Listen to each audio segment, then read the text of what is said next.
One of the few things that Theresa May achieved during her time in office was to set up an inquiry into honour abuse.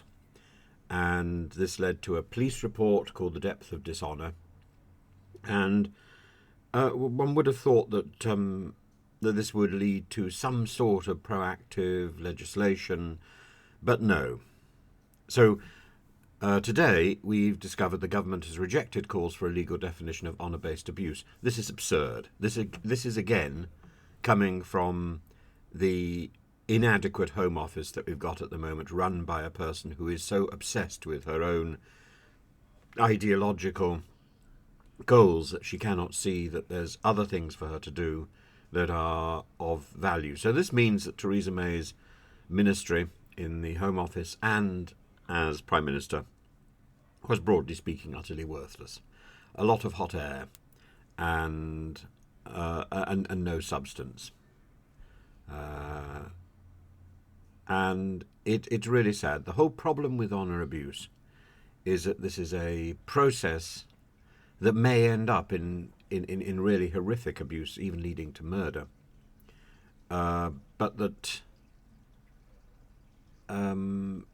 it is a process, and we need a statutory definition in order to not only understand but fully prosecute these crimes.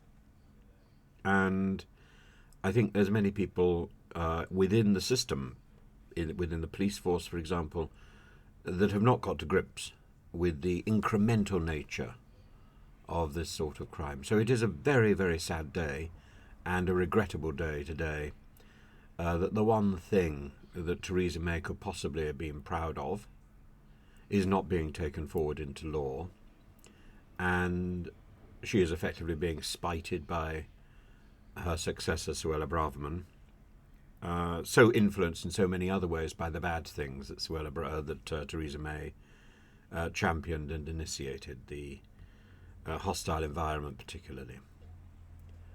And I think,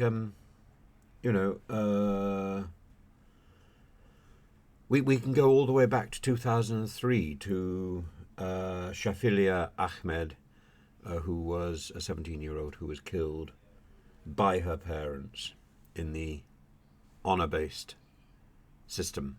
And we mustn't allow this sort of thing to happen, and we must be able to pick it up at an earlier stage rather than at a point where murder occurs. And we should lead the way in this discussion, not be limping behind. What else can I say? Nothing.